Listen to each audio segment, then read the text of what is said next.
안녕하세요. 7살 난 딸 하나를 키우고 있는 30대 워킹맘입니다. 남편하고는 얼마 전 완전히 남남이 되었고요. 솔직히 좋은 이야기도 아니다 보니 어디서부터 어떻게 시작해야 하나 감이 잘 안 오긴 하는데 그래도 한번 그간 살아온 날도 돌아볼 겸 제 이야기 좀 해보겠습니다. 두서가 없더라도 들어주세요. 남편하고 헤어지기 전까진 같이 식당을 했지만 처음 만난 건 회사에서였어요. 원래는 서로 다른 부서에서 근무하다가 남편이 저희 부서로 오면서 가까워졌네요. 그렇다고 특별한 계기가 있었던 건 아니고 지금 생각해보면 매일같이 부딪히다 보니 정이 들었던 것 같아요. 그리고 남편이 언젠가부터 저한테 적극적으로 다가오면서 저도 그런 남편을 밀어내지 않았고 하긴 이런 이야기가 지금에서야 뭐가 중요하겠어요. 아무튼 그렇게 연애를 시작하고 1년 만에 결혼 이야기까지 오가기 시작했습니다. 양가 부모님 모두 어차피 결혼할 거면 뭐하러 시간 끄냐 하셔서 서두른 감도 없잖아 있었죠. 그래서 지금도 저희 친정 부모님이 그 부분에 있어서는 저한테 참으로 미안하다 하세요. 생각해보면 여자 나이 31가 그렇게 많은 것도 아니었는데 괜히 당신들이 설레발을 쳐서는 제가 이렇게 이혼녀 딱지를 달게 된 건 아닌지 모르겠다 하시면서 말이죠. 하지만 이 부분에 있어서는 저는 저희 친정 부모님한테 정말 요만큼의 원망도 없습니다. 저도 그때는 제가 이혼녀 딱지를 달게 될 거라곤 상상도 못했는걸요.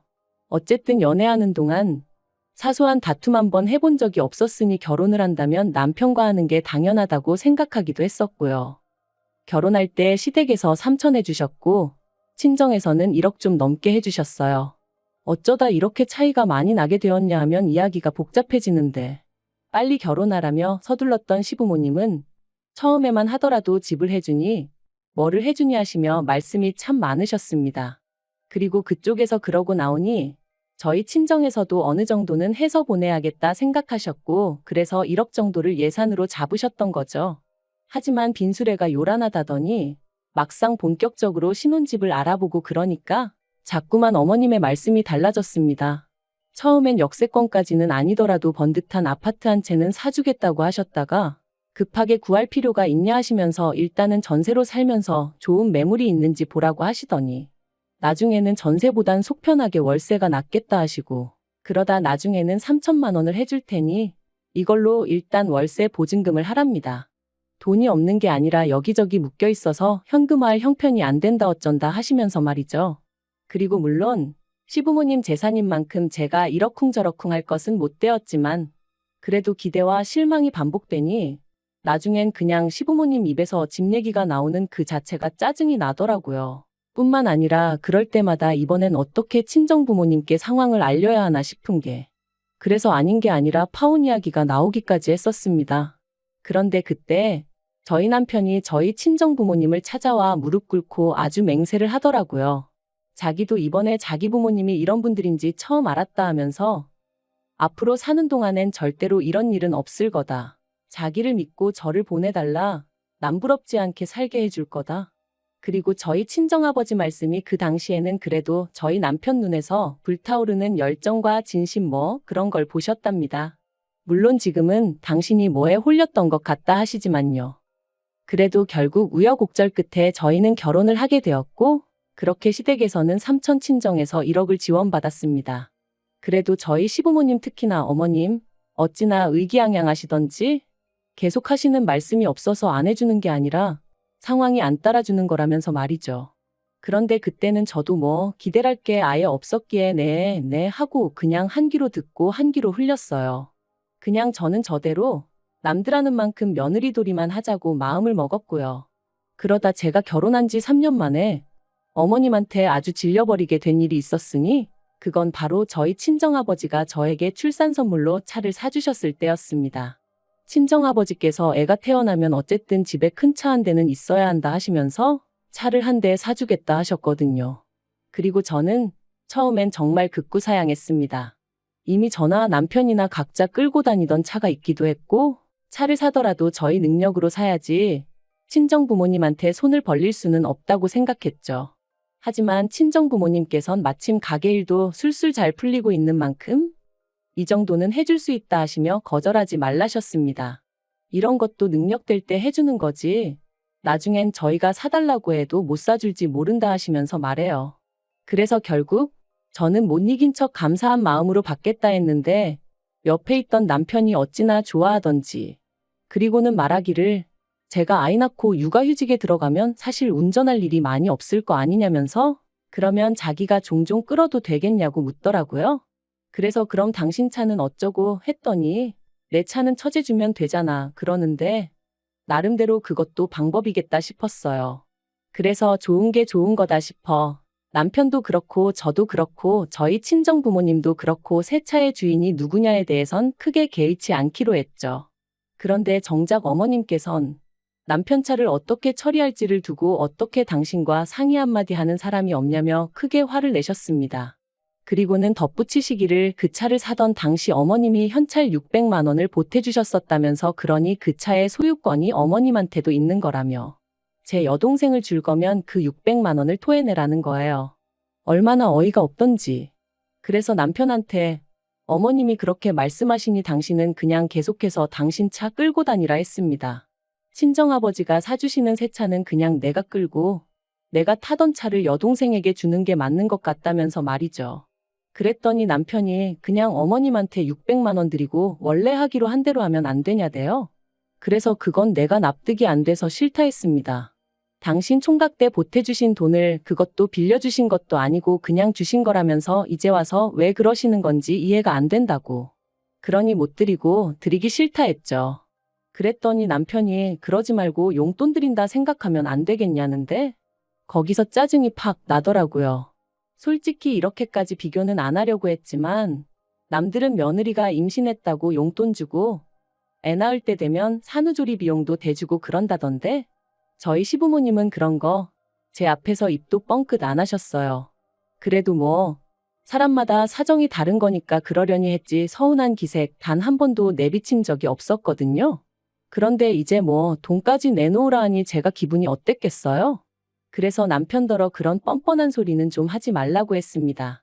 임신 내내 좋은 것만 보고 좋은 것만 들으려고 노력했는데 막판에 어머님이나 당신 때문에 스트레스 받기 싫으니까 조심 좀 하라면서 말이죠.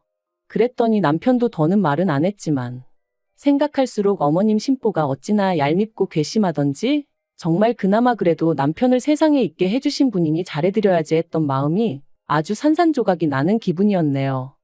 그리고 한편 지금으로부터 3년 전 저는 고민 끝에 퇴사를 했습니다. 쉬운 결정은 아니었지만 코로나로 인해 친정 부모님의 가게가 휘청이기 시작했고 회사는 회사대로 인력 감축이다 뭐다 말이 나오기 시작했는데 저랑 남편은 사내부부다 보니 이래저래 불안한 말들이 들려오더라고요. 참고로 회사가 규모가 크지 않다 보니 듣고 싶지 않아도 들려오는 이야기들이 많았죠. 아무튼 그래서 고민 끝에 제가 회사를 나왔습니다. 그리고는 그간 친정부모님이 운영하시던 가게를 어떻게 하면 보다 효과적으로 운영해 나갈 수 있을지 고민하면서 친정어머니랑 같이 신메뉴를 개발하고 정말이지 눈코 뜰 새 없이 바쁜 나날들을 보냈던 것 같아요. 그리고 다행히 정말 고생 끝에 낙이 온다더니 코로나가 잠잠해지기 시작한 무렵부터 조금씩 가게의 분위기가 달라지는 게 느껴졌습니다. 소위 흐름을 타는 게 느껴졌달까요? 젊은 사람들 사이에서 맛집으로 꼭 한번 가봐야 하는 집으로 입소문이 나기 시작하면서 언젠가부턴 가게가 문을 열기도 전에 사람들이 와서 줄을 서기 시작하대요. 그리고 얼마 지나지 않아서 여러 업체들로부터 프랜차이즈로 한번 키워보지 않겠냐는 연락까지 오기 시작했고요. 그리고 가게 상황이 이렇자 하루는 남편이 제 눈치를 살살 보더니 자기도 회사를 관두고 저희 가게 일을 도우면 어떻겠냐 물어왔습니다. 솔직히 처음엔 당황스럽기도 하고 남편의 그런 제안이 탐탁치 않았던 게 사실이에요. 가게가 언제까지 잘 될지 모르겠는 상황에 저는 남편이라도 비교적 안정적으로 직장 생활을 이어나갔으면 했으니까요. 하지만 남편은 저더러 저도 직장 생활을 해봤으니 자기 기분을 알 거 아니냐며 언제까지 남 밑에서 일만 해야 하냐고 자기도 뭐 주체적으로 일을 하고 싶다나요? 그래서 남편에게 착각하지 말라고 식당 일에 합류하더라도 당신은 여전히 우리 부모님 밑에서 일을 해야 하는 거다. 회사나 별반 다르게 없을 거다 했죠. 그랬더니 그런 말 굳이 안 해도 무슨 소린지 이해한다면서 하지만 회사 상사랑 장인 장모님이랑 같냐 그러는데 솔직히 어쨌든 돈 벌러 왔을 땐 같다면 같은 거지 또 다를 건 뭔가 싶대요. 하지만 그때는 남편에게 그렇게까지 냉정하게 말은 못했어요. 그냥 일단 알겠다, 부모님께 여쭤보겠다고만 했죠. 그리고 친정부모님께선 그렇지 않아도 가게가 좀 더 자리를 잡으면 아예 저를 믿고 맡겨보려 하셨다며 남편이 옆에 있으면 얼마나 의지가 되고 도움이 되겠냐고 그렇게 하게 하라시는 거예요. 그래서 조금 찝찝한 마음이 없잖아 있었지만 결국 남편이 회사를 관두고 식당 일에 합류하는 데 있어 동의를 해주고 말았습니다. 그런데 문제는 남편이 가게 일을 시작한 이후부터였어요. 친정부모님은 이제 쉬엄쉬엄 일을 하고 싶다 하시며 가게에 나와 계시는 일수를 줄이겠다 하셨거든요. 그리고 저도 그 부분에 있어서는 아쉬울 것도 서운할 것도 전혀 없었죠.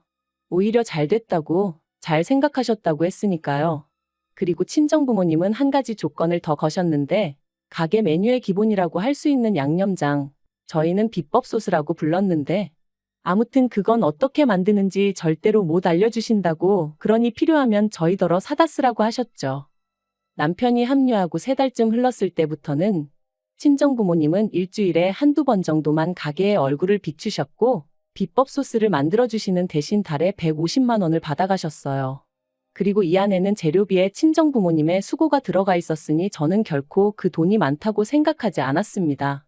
실제로 저희가 그 소스 덕분에 버는 수입은 저희 두 사람이 직장을 다닐 때보다 많을 땐 2배 가까이 되었으니 시쳇말로 남는 장사면 남는 장사였지 결코 손해는 아니었죠. 그런데 이 사실을 알게 되신 어머님께선 가족끼리 뭘 그런 걸로 돈을 받아가냐며 저희 친정부모님을 마치 치사하고 쪼잔하신 분들로 몰아가시대요. 그뿐만이 아니었습니다. 저랑 저희 부모님 때문에 졸지에 당신 아들이 부엌대기가 되었다며 마음에 안 들어 죽겠다고 어디 가서 말도 못한다 하시면서 말이에요. 그리고 이런 말씀을 하시는 와중에도 저희한테 이거 해달라 저거 해달라 요구하시는 건 또 어찌나 많으셨는지. 솔직히 저희 친정부모님의 비법 소스 덕분에 돈을 벌었으니까 그 돈으로 어머님이 좋아하시는 이것도 해드리고 저것도 해드릴 수 있었던 건데 그런 건 또 전혀 생각을 안 하시는 눈치였어요. 지금 생각나는 대로 하나둘 하소연을 하다 보니 좀 두서가 없긴 한데 따지면 따질수록 저희 어머님은 정말이지 당신 입장밖에 모르시는, 그 와중에 주제 파악은 안 되시는 분이셨네요. 그래서 결국 올해 초 남편에게 수익 구조를 다시 정하자고 말을 꺼냈습니다.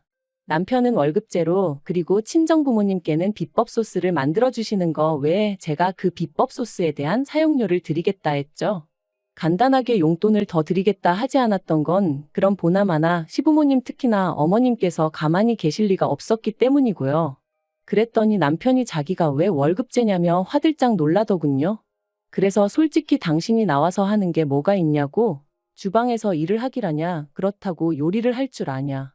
와서 내내 카운터만 지키고 있고 어쩌다 손님 테이블 치우는 거 거드는 정도만 하지 않냐.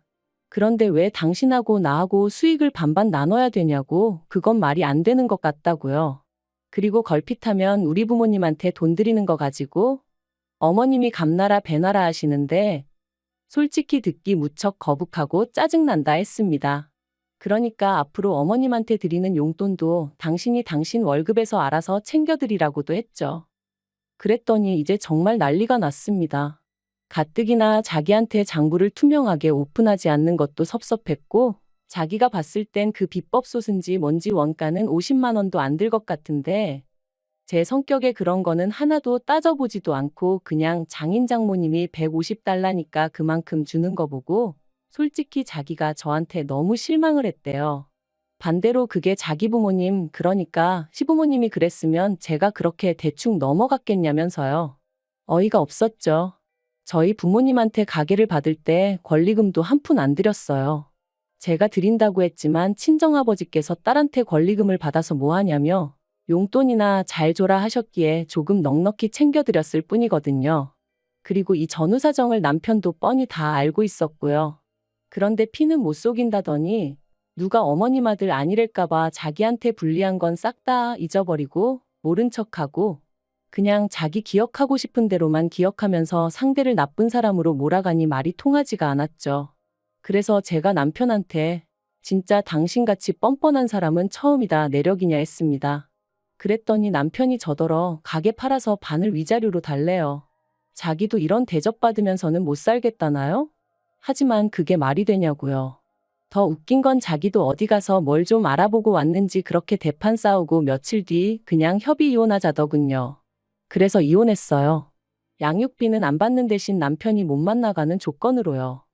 그런데 어이없게도 이혼한 지 2달도 안 돼서 남편이 아주 깜찍한 짓을 저질렀습니다. 바로 저희 가게에서 신호등 하나만 건너면 되는 곳에 식당을 차렸거든요. 메뉴도 거의 똑같게 해서 말해요. 황당하고 어이없어 찾아가니 남편하고 어머님 둘이서 장사하고 있던데 손님은커녕 개미새끼 한 마리 없는 게 보기 딱해서 하마터면 제가 한 그릇 팔아줄 뻔했네요. 하지만 진짜 어처구니가 없었던 건 그 이후로 얼마나 지났을까? 모르는 번호로 연락이 와서 별 생각 없이 받았더니 남편이었는데 한참을 뜸을 들이다 기껏 한다는 소리가 그 비법 소스 좀 자기한테 팔아달랍니다. 장사가 너무 안 돼서 죽겠다며 옛날 정을 생각해서라도 좀 팔아달래요. 듣는데 미쳤나 싶었죠. 옛날 정은 무슨. 너도 니네 엄마랑 머리 맞대고 죽기 살기로 연구를 해보라고 했습니다. 그리고 네가 망하든 말든 나는 관심 하나도 없으니까 괜히 나한테 전화해서 앓는 소리도 하지 말라고 했어요. 그런 거 한번 듣고 나면 힘 빠지고 괜히 하루 종일 재수 없다고요. 그러니까 저더러 지독한 여편내라길래 칭찬 고맙다 하고 전화 끊어버렸습니다. 그 나이 먹도록 아직도 세상사가 자기 뜻대로 풀리는 게 아니라는 걸 모르는 건지 한심할 뿐이에요.